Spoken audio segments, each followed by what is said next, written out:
Greg. Here we are for episode IP002, talking about Bridge, the independent project release catalog number IP002. So here we go. Here's a copy of Bridge. There it is. The single. Yes, this is it. Fantastic little record. The second record that Bruce released. And today we have two special guests, right, Greg? Yes, we do. Who are we talking to today? We have Mr. Daniel Voznick and Mr. Bruce Licher. And yeah, she's chasing a bone. And a canine. Yeah, and a canine. Well, thank you both for thank you both for joining us today. So I guess the first question is, how did you guys meet? Is that a Bruce question, a Dan question? I think Bruce might have a better memory of the day. He's mentioned it before. I seem to remember. Well, Dan and I were both UCLA art students, and so there's the art building at the north end of campus, and I just remember Dan playing his guitar in the stairwells because he really liked the echo there, and so I was kind of drawn into this. These guitar sounds coming out of the stairwells. So I think that's how we met, and we had some classes together. So Dan, do you remember this encounter in the stairwells? Not exactly. I mean, it seems probable. I had a little tiny amp that I could carry around with me, and lived in an apartment where I couldn't make noise. So yeah, that seems probable. And we used to sort of use the building as a jungle gym. There's a roof. You could go up to the roof and you could see out over the whole campus. You go all the way to the top of the building until they locked it up later after someone had taken their life by throwing himself off. So. Wow. So what do you think you would have been playing in the stairwells? Were you just making up stuff, or do you think you're playing Stairway to Heaven? Oh, definitely not Stairway to Heaven. Stairwell to Heaven. Yeah, there we go. Or the other place, maybe. farewell to hell. Yeah, I really don't. I don't know. I was probably droning on strings or something. Nice. At that point, were you doing After Image, or were you in another band or playing with other people, or what's your musical history? As I remember, unless you can remember, well, when I met him, I don't think I was in any band. But After Image, Savage Republic started like almost at the same time. Mm-hmm. Well, I guess it might have been a little bit before. Well, no, it would have been like probably 79 or thereabouts when we met. So yeah. Maybe I was doing Neef at that point. I don't know, but yeah, we met a good while earlier before we did Bridge, and then earlier before After Image. But actually, Bridge and After Image, that's what I mean. Bridge and After Image were almost concurrent. Yeah, I remember you telling me, when you first started playing with A Produce and the other guys in After Image, and so. But yeah. Yeah. So that would have been like 1980, 1981. Yeah, After Image started in 80. We started getting together in 80. I met Produce in 79 though. Yeah. And we tried to do something before, just him and me and his friend Gary, who played the keyboards. Pierre Lambeau was his stage name. That didn't really gel.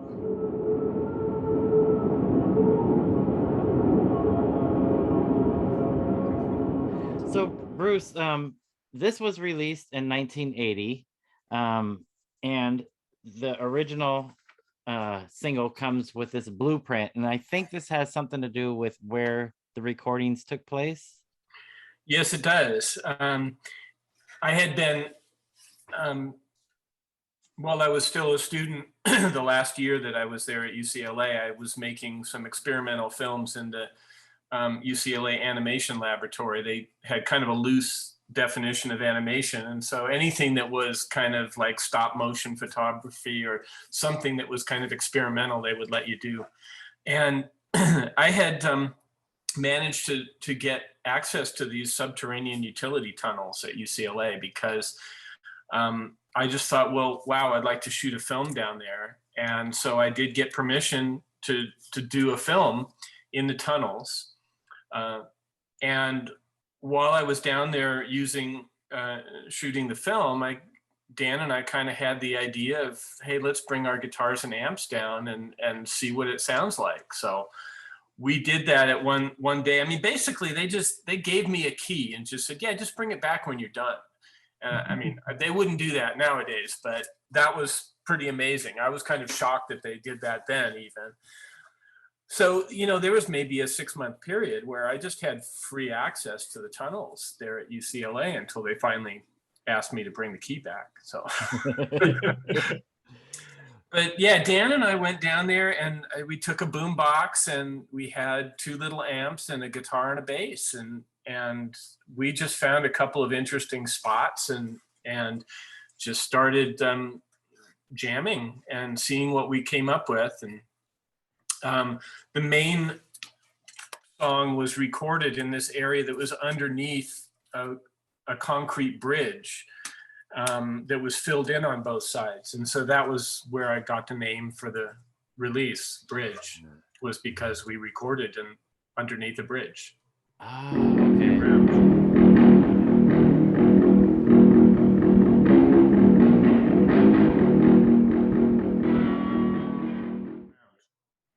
And Mark Erskine was involved as well, correct? With doing some pounding on some metal. We brought Mark in later when we decided to start doing some live performances.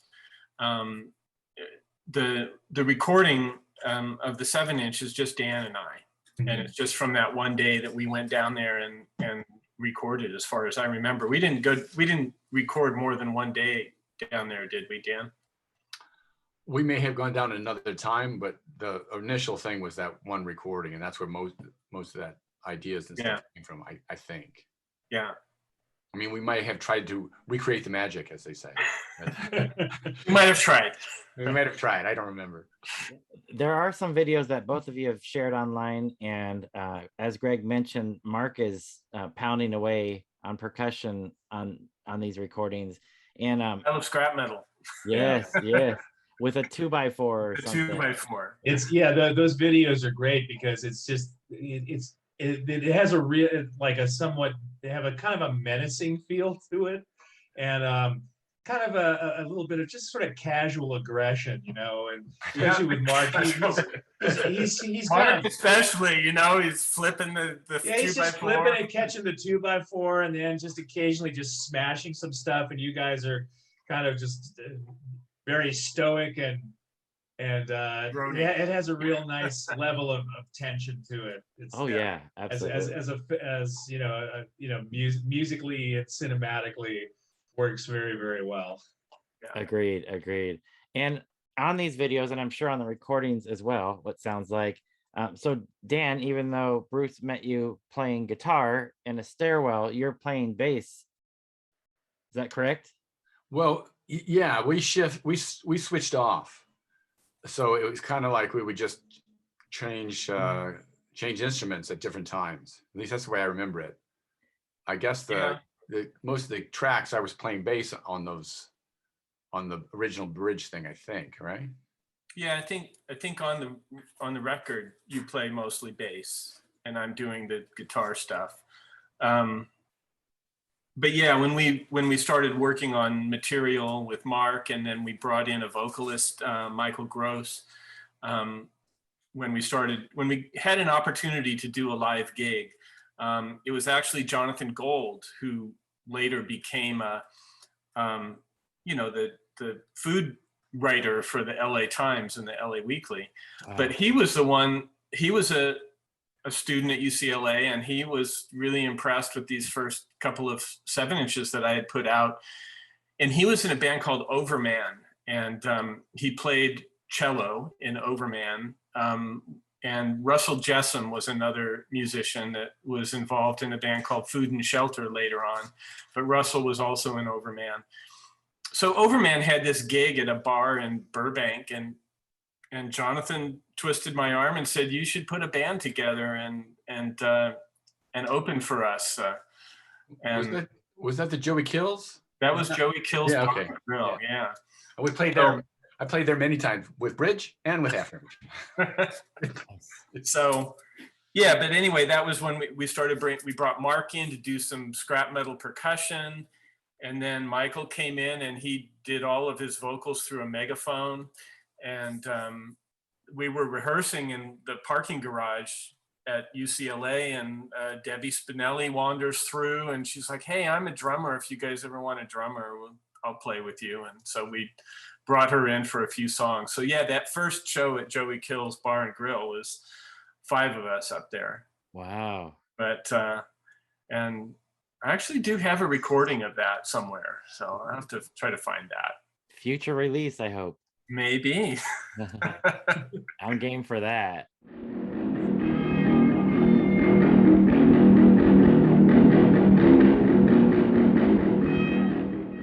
So side A on the single, the song Assault on Bass 4, right? So I think my understanding, Dan, that's you on bass, and so you're have this driving bass part, and I think Bruce, you're doing some layering on top of that. Was there any kind of talk beforehand what you guys were gonna do, or do you just start jamming and it happens? Yes, that's what we did. Just So, jamming. so no sheet music with. Oh no. Never. I mean, it was interesting. I can use it now, but back then, never. Yeah.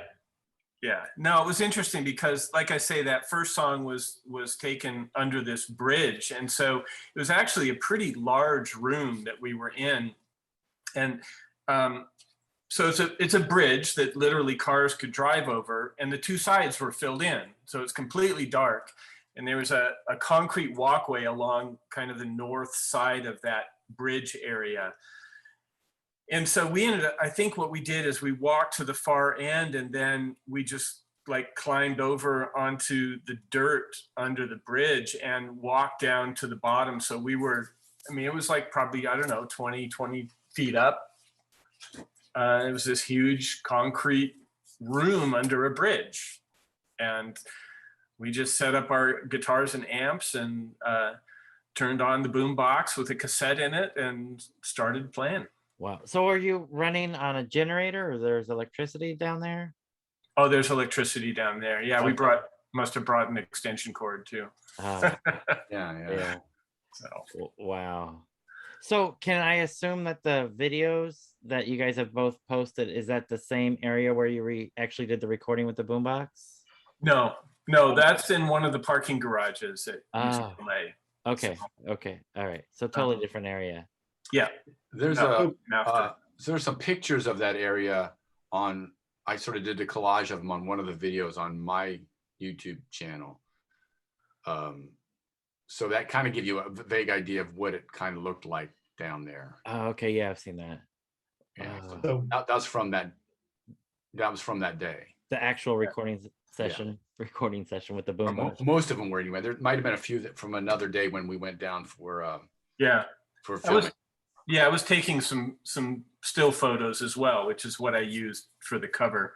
But that you were asking about the insert, which is the blueprint. And when I realized that I wanted to do a record of these recordings that Dan and I had done, I went to the guy, the supervisor who of the tunnels, who gave me the key for access. And I asked him if they had any blueprints of the tunnels.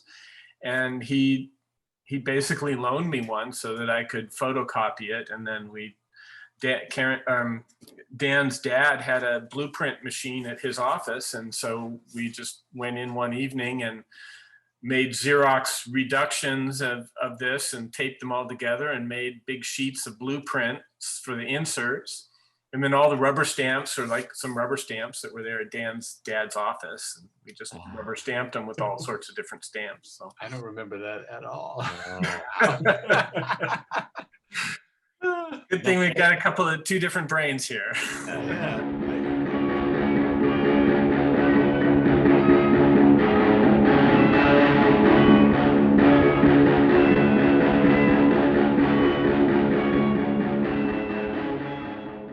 What kind of what was the the aesthetic influence or whatever that's leading you to make the sounds in this way or these sounds. Is that confusing enough? Well, It's just saying what, like a point of reference in terms of when you went down there and were we were started making both the sounds. we were both in the art department, so I think we kind of had a viewpoint that was maybe a little less than a musician's viewpoint. Just to, like, you know, make some sounds, you know. You'll notice my bass lines are kind of melodic on that record. So, you know, I had that, but I definitely liked, you know, some aggressive sounds, and I kind of still do. So, yeah. Yeah, I mean, I think for me, the thing that was really exciting to me was just the echo and the distortion and just the way that the sounds were bouncing all around down there and under that bridge. And, you know, that was one of the reasons why when we no longer had access to the tunnels, and once we discovered there were electrical outlets in the parking garages, we're like, oh yeah, cool, let's go to the parking garages now and plug in. And, you know, we got some of that great echo sound over there. But some of the tracks on the B side, the kind of more noisy ones, were done further down in one of the tunnels, as I recall. I had found a place to plug in one of the kind of much more smaller tunnels areas, and I had this cheap Fender Strat copy and a cheap amp, and I just at various times just kind of detuned all the strings and then turned all the effects on the little amp up to 10, like the tremolo and the reverb and everything, and then I just like chug along on the strings and create this noise. And so I think there's a part of it where like Dan's off in the distance with the boom box and he's walking down the tunnel towards me and so you can kind of hear it gets louder and louder and louder.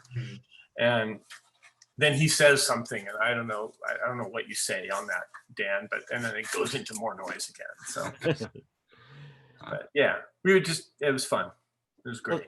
So the tracks were listed as the Underground Part 1, the Underground Part 4, and then Bridge. That you compiled all this together to make this side B. So, and I can mention that part of it is included on this 1980 to 2010 Independent Project Records compilation. So you can find that is the very last track on the compilation. Is that the Underground and the Bridge, which sounds great on CD. So we had talked to you last time, Bruce, about putting out the Project 197 as your IP 001, your first record on the label. So now you're thinking this was so successful, you know, it did pretty good, right? I mean, you put it in some stores and it did all right. So yeah, people were buying it and the stores wanted more, and then I got a really cool review in Slash magazine, and I was like, wow, this is pretty cool. Let's do another one. This was fun, you know. And so Dan and I had made these recordings. I mean, when we made the recordings, I don't think I was necessarily thinking I would make another record with them. It's just like we wanted to document what we were doing.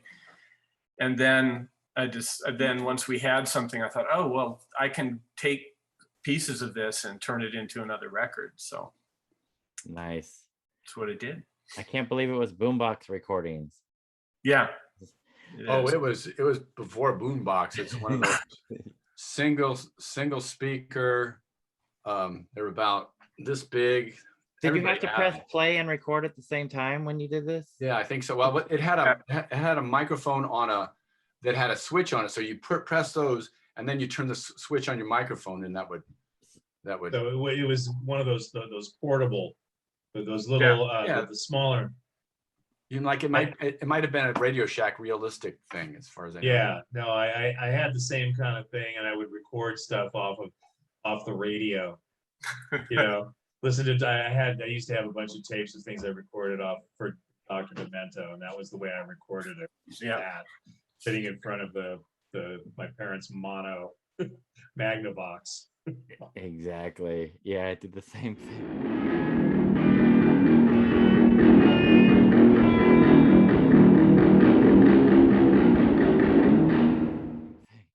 So Daniel, I think I've seen your credits listed as Shay Vaz. Vaz comes from your last name, Voznick.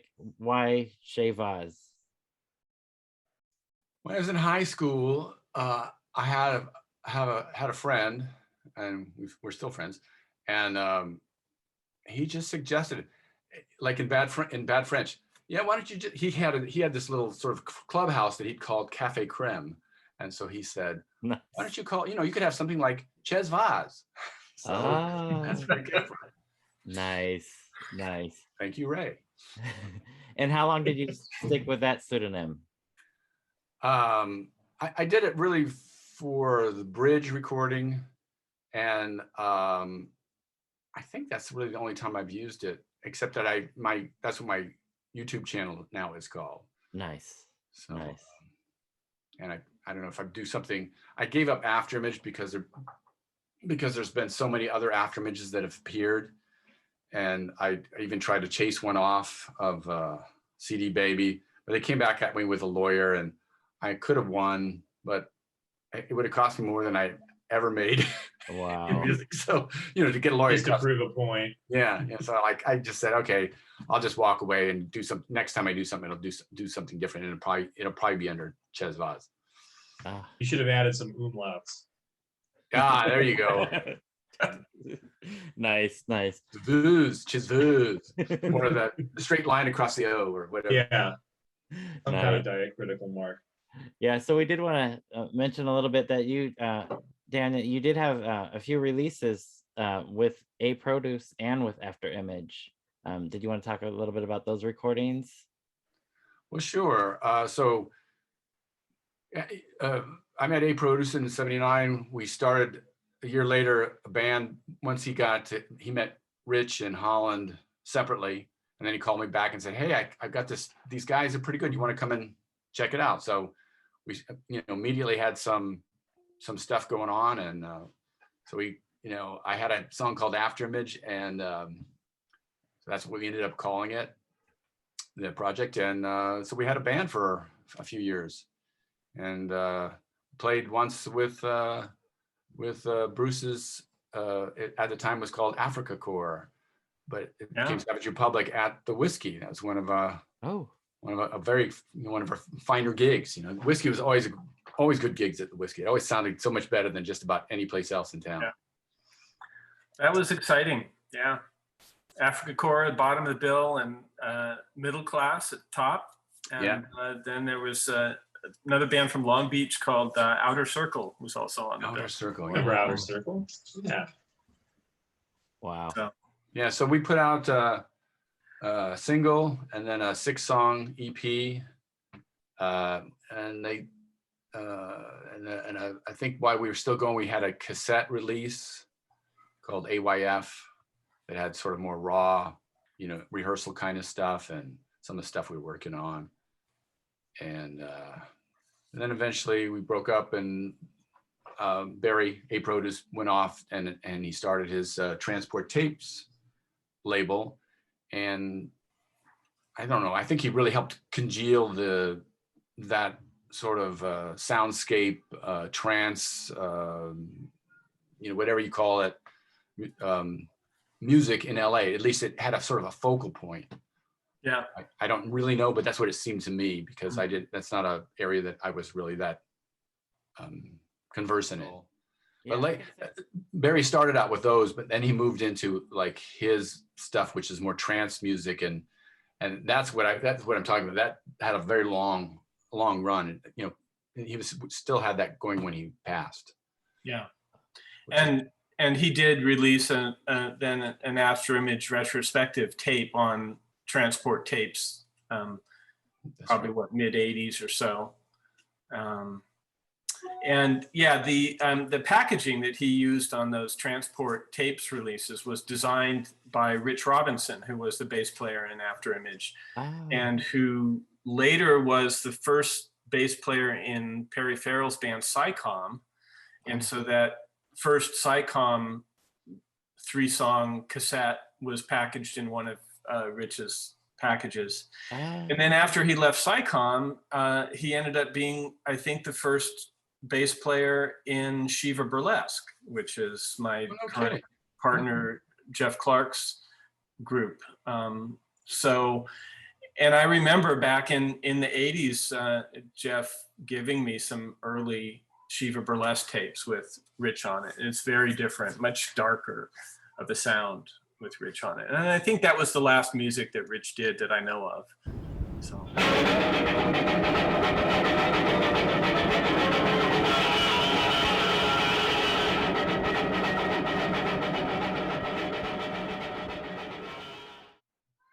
So I'm glad you brought up Shiva Burlesque. That's a great transition, Bruce. So there's some new releases coming out on Independent Project. Can you talk Yes. about these? I'm aware of 3. Yes, we have 3 that are being released later this month on CD and digital, and vinyl will come later. But we've done an expanded version of the second Shiva Burlesque album called Mercury Blues. It comes with a bonus album called Skullduggery, which is all previously unreleased demos and other recordings from the time frame of the Mercury Blues album. It's an excellent batch of material, and that is, we've actually been shipping out promo copies this week, and we're just about to start shipping our pre-orders. So the people who have pre-ordered copies of that will be getting them soon. Nice. The other full-length release that is coming out on the 25th is a San Francisco band called the Ophelias. It's a sort of a 15-song retrospective, which includes 5 songs previously unreleased. Very much sort of a Shakespearean prog punk psychedelia group. Some very cool material on that. Leslie Medford is the main songwriter that we've been working with on that, and this has kind of been his project that he's been wanting to pull together for a lot of years, called Bear Bodkin. So we have that on CD, and we'll be doing a double album version of that as well. One of the later musicians in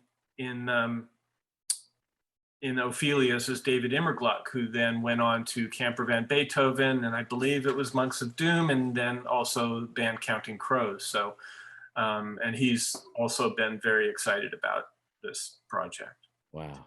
And then the third new release we have is a 3-song EP from a New York-based musician named Allison Clancy, who is also a dancer with the Metropolitan Opera, somebody that Jeff had met years ago in Nevada City, and she moved to New York to study dance and eventually started working with the Met. And she does a lot of really interesting experimental performance things. And over the last year and a half, she had been invited to be an artist in residence at a church in Manhattan.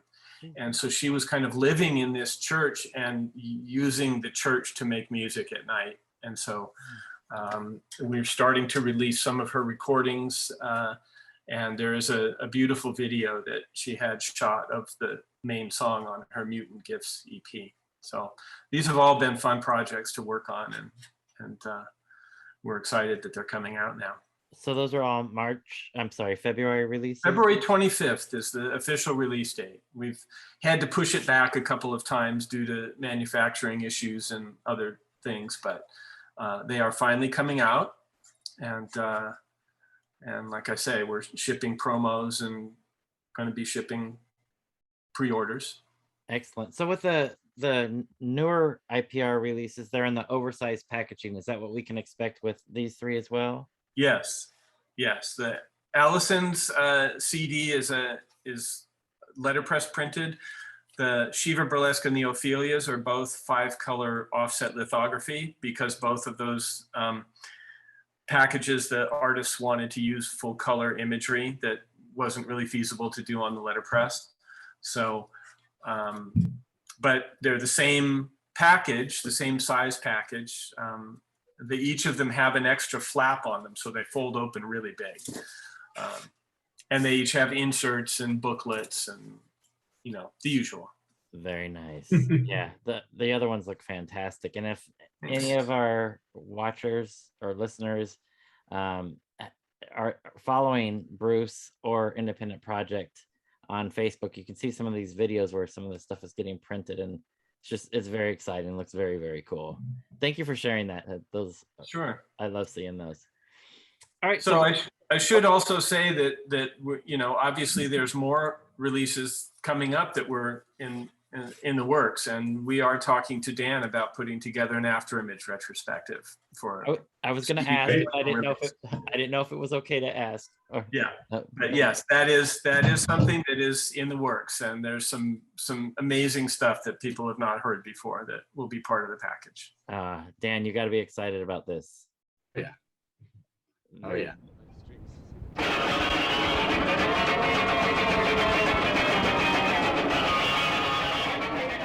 Anything about the packaging that you want to talk about? So you released 500 of these, is my understanding, approximately. Yeah, I think we pressed about 500 of that one. Yeah. And again, that's a photocopy, fold over cover. Kind of did the same way that I did the Project 197, where I took some photographs that I had and used the kind of rub-on letter set letters to create the master. So Dan, was this your first release that you were a part of? I couldn't tell you for sure if that one or our first after image single came out first. I don't remember. Oh, so about the same time. Pretty close. Yeah. After image came out in beginning of 81, January 81, I think. Bruce maybe remembers when Bridge one came out. I think it was 80. I think Bridge was late 80. Oh, okay. I'd have to do some digging in old files to find a more exact date, but yeah, pretty sure it was late 80. I think everything I've read has said 1980. So I don't. So that is my first release ever. Yeah. That had to have been exciting.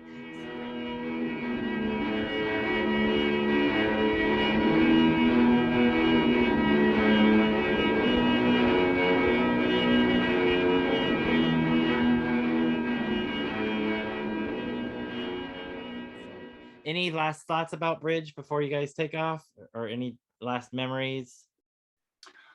Well, I would just say that the bridge on the record and the performing bridge, were pretty different, and really in the performing bridge with the vocal thing, it was strange but very cool, I thought. And someday I hope we get some of that out there. Yeah, I don't think there's any of that even on YouTube or anything, is there? I don't think so. Yeah, I don't think so. I've never seen anything. The interesting thing that people might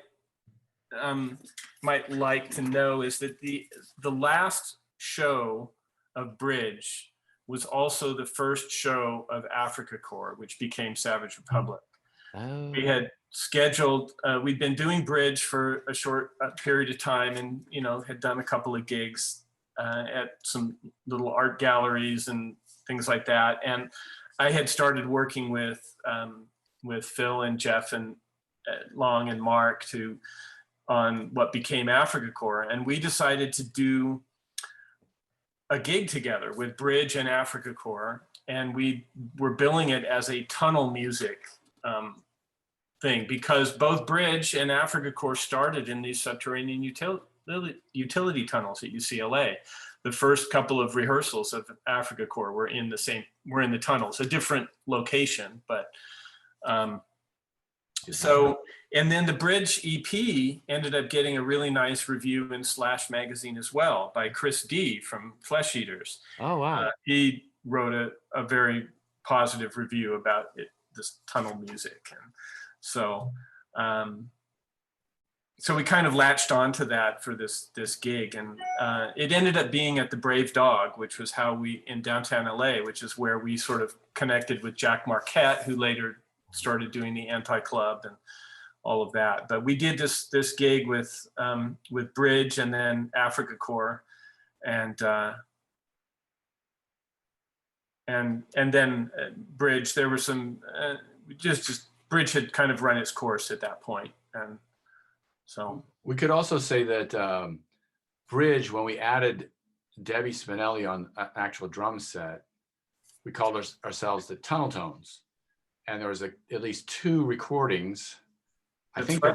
they were released on Happy Squid Records on the Keats Rides a Harley. I think Yeah. only one of them came out on the vinyl, but I think both of them are on the CD that came out later. So that kind of gives you some idea, except that we have now a full-on drummer, and Yeah. Mark's playing bass, I think, and I'm playing sax. Yeah. I think did we do that? Was that the whole lineup? The way we always did it? I can't remember. No, We I did think, on those 2 songs, but we played a gig at least once, right? yeah, and I mean, Tunnel Tones was kind of an offshoot of Bridge. Yeah. That we just decided, and it was a bit more of a commercial sounding stuff. But I do remember I got us to do a cover of a Hawkwind song. So Wow. Wow. Commercial. That's an interesting description. Commercial sounding. yeah. Yeah.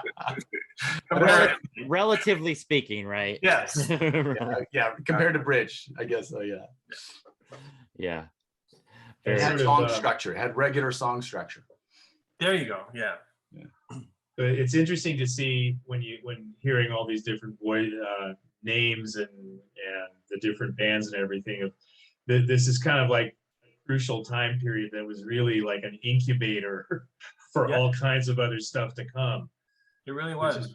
Which is really what kind of impresses me about the whole thing. You know, I mean, you know, in terms of cool stuff, and it, you know, sprung forth all manner of things like a seed pod exploding. Yeah. Well, that was a really creative time at UCLA in the art department there. You know, with Chris Burden coming in and some of the other instructors, they were really trying to kind of bring more interesting, creative ways of thinking and doing things than just the typical painting and sculpture and Right. all The of whole that. new forms thing. Yeah, New Forms and Concepts was the name of Chris Burden's class that I took. So Also, you can't forget that there were so many clubs that had opened up, and they were just you know, it was very easy to get a gig at the time. Just a few years later, it was so difficult to get gigs. You know, they started that pay to play stuff at a lot of places. So Yeah. that brief period, and actually we were kind of on the end of some of that, because it started with the punk movement and you know, which was a few years earlier. But that brief period was just wide open. Everybody, you know, you were welcome everywhere. And you Yeah. could go see, when you went to see bands at a club, you wouldn't see all, you know, hardcore punk bands or all pop, you know, new wave bands. You'd see like It was just a the mix. weirdest mix. And that was, Yeah. I loved that. I absolutely loved that at the time. Yeah. Well, I remember it was just exciting to get a gig. I mean, it's just like we weren't doing it for money. It was just like, wow, we want to play, you know, and here are these other bands that we really dig going to see play. Hey, let's see if we can do a show with them, you know. And so, I mean, Africa Core did a number of shows with After Image. I've got flyers of several of them that we did. And it was just like, yeah, I mean, it's like the punk scene from a few years earlier, you know, the kids that were in bands that did shows with their friends, you know, and Yeah. so we were trying to do that too. It was kind of more of the post-punk underground stuff. But I just remember, you know, there were certain clubs that were a lot more fun to play, but hey, if you could get a gig at Club 88, yeah, let's do it, you know.